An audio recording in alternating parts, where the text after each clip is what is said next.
त्यो दिन सम्झिँदा रमिताको आँखा अझै पनि रसाउँछ। आँखाभरि आँसु छल्किन्छन्, मुटु भक्कानिएर रुन्छ। पहाड जस्तो उनको छाती पनि ओइलिएको पात झैँ लसक भई खसे झैँ हुन्छ। त्यसैले त उनी त्यो घटना कहिल्यै सम्झन चाहन्नन्। तर मान्छेको मन त हो, जे गर्नुहुन्न भन्यो आखिर त्यही नै भइदिन्छ। हुन त बितेका घटना सम्झेर मन खियाउनुभन्दा जे छ त्यसैमा अघाउन सक्नुपर्छ। उनी यही कुरा सम्झिन्छन् र बेला बेलामा झस्किन्छन् पनि। सुनसान एकान्त हुनासाथ त्यो घटनाले सताउने भएकाले अफिस बिदाको दिनमा पनि कहीँ न कहीँ अल्झिरै बसेकी हुन्छन् उनी। हुन त उनलाई अभाव अपुग केही छैन। न त पहिले जस्तो मायाको अभाव थियो न त धन सम्पत्तिकै। छिमेकीकै समाजकै सबैभन्दा नमुना नारी उनी। 2 सुकन्याकी आमा बनिसकिन्। तर पनि मन शान्तसँग बस्न सकेको छैन। बारम्बार त्यो घटनाले उनको मनमा चोट दिन छाडेको छैन, तरङ्ग ल्याउन छाडेको छैन। र त निद्रामा पनि कहिलेकाहीँ अचानक रुँदै श्रीमान आँगन पुग्छिन् उनी। उनको यो व्यवहारले श्रीमान समेत चिन्तित छन्। उसको मनमा समेत कतै भन्ने शङ्का उब्जन थालेको छ। उनको एकोहोरोपनले पागलको झझल्को समेत दिन्थ्यो यदावत।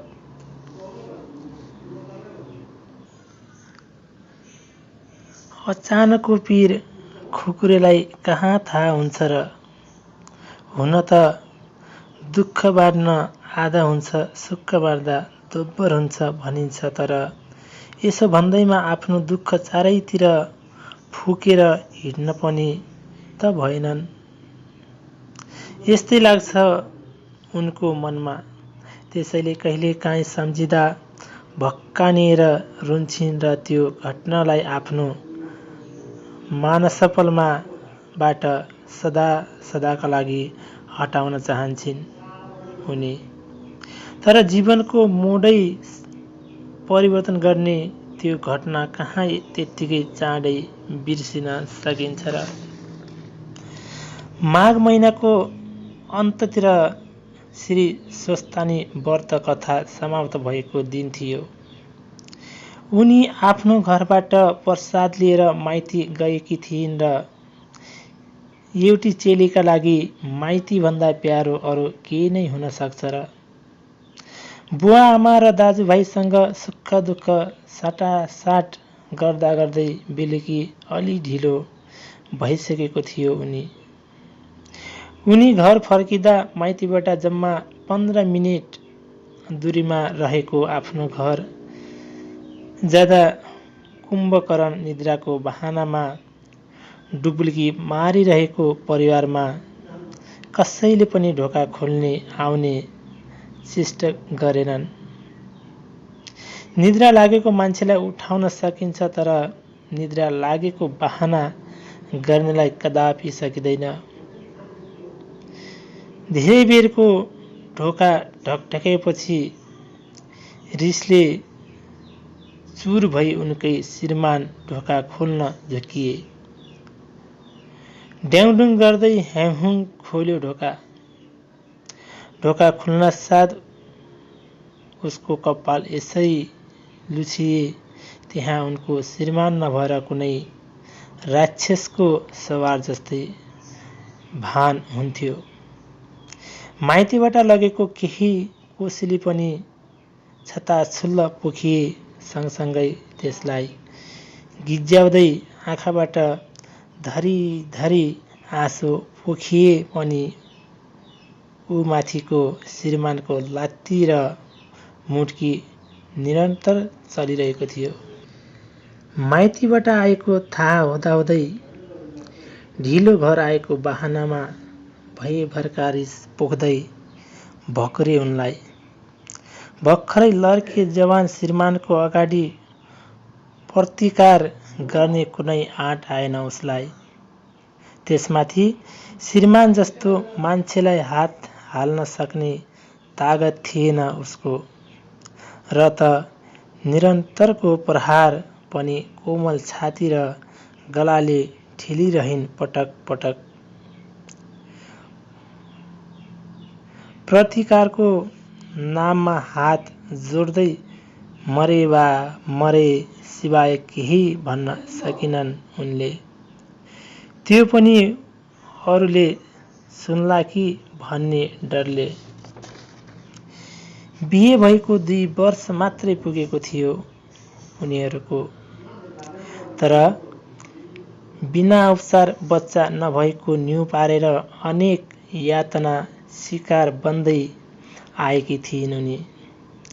रमिता पहिलेदेखि नै घरबाट अबच्चा नभएको न्युमा अर्को बिहेको प्रबन्ध रचेको चाल पाएरै माइतीबाट धेरै पटक धामी झाँक्री।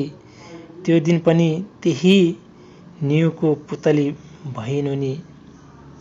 श्रीमानको पिटाइ पनि गुलियो सक्खर मानी टुसुक्क बसिरहिन्। श्रीमानको लछार पछार पनि आफ्नो कर्मलाई धिक्कार्दै सहेरै बसिन्। जतिसुकै भकुण्डसरी पिटे पनि पतिको दीर्घायुको कामना गरेर बसेकी उनलाई त्यो दिन असह्य भयो।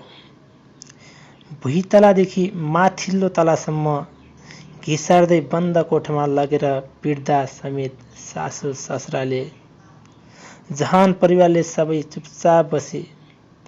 उल्टै ठिक्कै पर्यो भन्दै जिस्क्याएको आभास भयो मनमा। श्रीमान नामक ती दानव पिट्दा पिट्दै थाकेर अझ रुन्छिस् त तँलाई मारेर यही गाडिदिन्छु भन्दै खाटमा लम्सार पारे।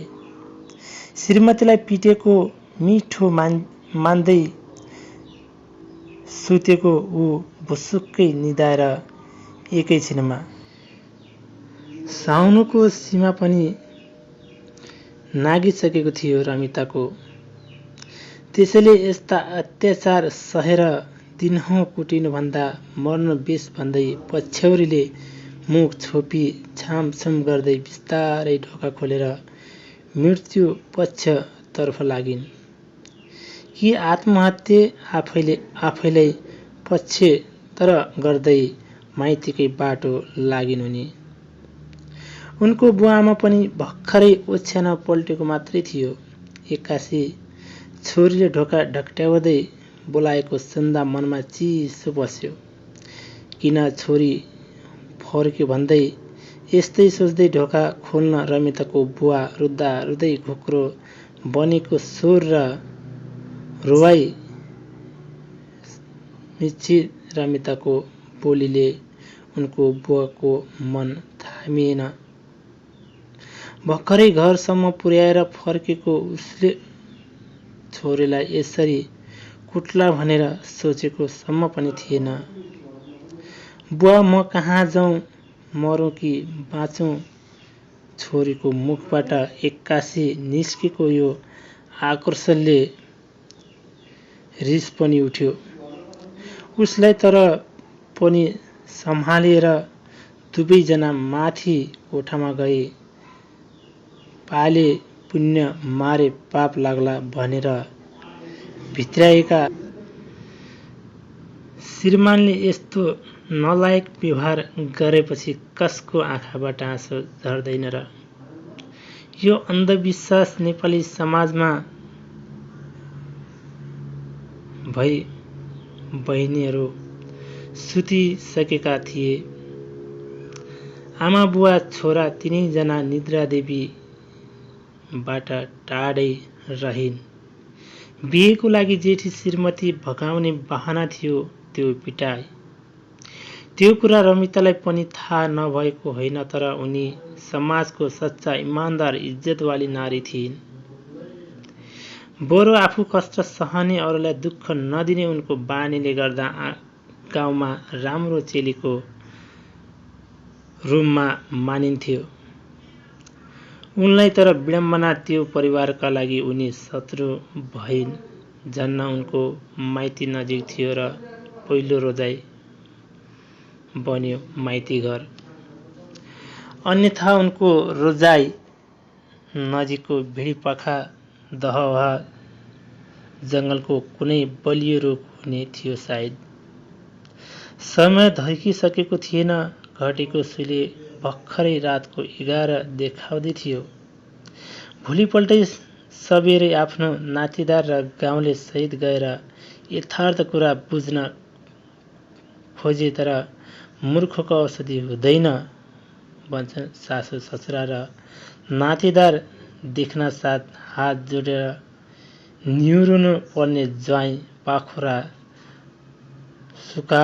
सुकार्दै ल आओ एक एक भिडौँ भन्दै ठेलाठेल गर्न थाले। आफ्नो जवानीको बल देखाउँदै रमितालाई 1 2 3 चाहिँदैन भन्दै तुरुन्त त्यहाँबाट जाने धम्की दिए। झन्न रमिताको दाजुभाइ लगायत माइती पक्ष शान्त थिए, नत्र त्यहाँ ठूलो काण्ड मचिन्थ्यो। सायद दाजुभाइ शालिकनाथको फाइदा लुटेको हुनुपर्छ उसले पनि। अन्तः गाउँभरि आँसु लिएर माइती फर्किए। उनी फर्किँदा त्यो घरको सुक्खा पनि ल्याएनन्, बरु आफ्नो दाइजो समेत त्यागेर हिडिन् उनले। आफू जिउँदो अर्को ल्याउन तम्सिने श्रीमानलाई अब त के को चासो। त्यसैले उमेर छायामा नपाउँदै अर्कैबाट बर जिउको यो उनलाई आजीगरको आहारा दैवले पक्कै पुर्याउँछ।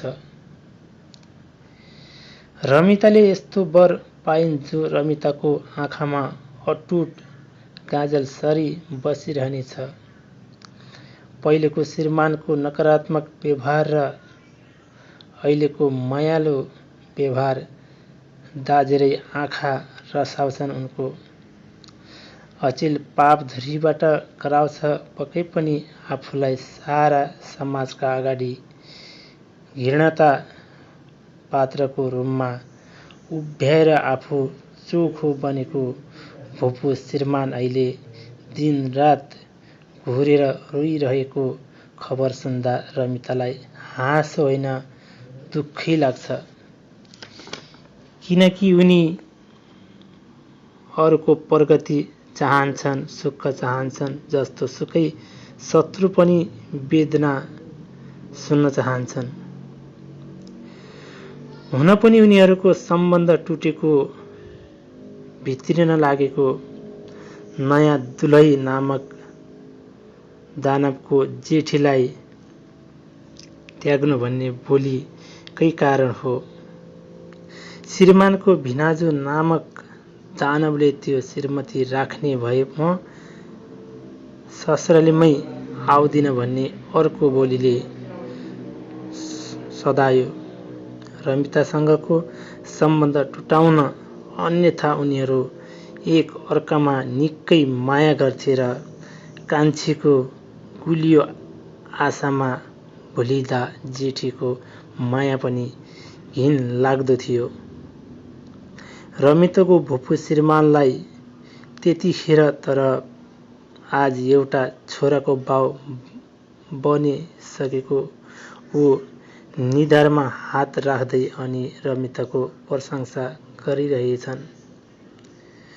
त्यसो त रमिता पनि भन्छिन्, हे दैव, उसले म माथि जस्तो सुकै अन्याय गरेको भए पनि भो उसको अज्ञानतालाई र उसको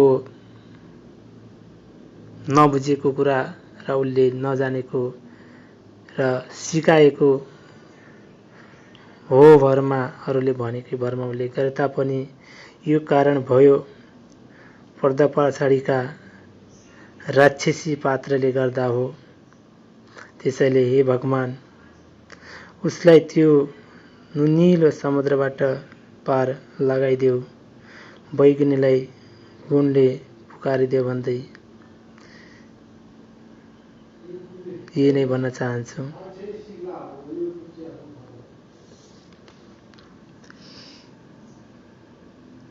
हस्।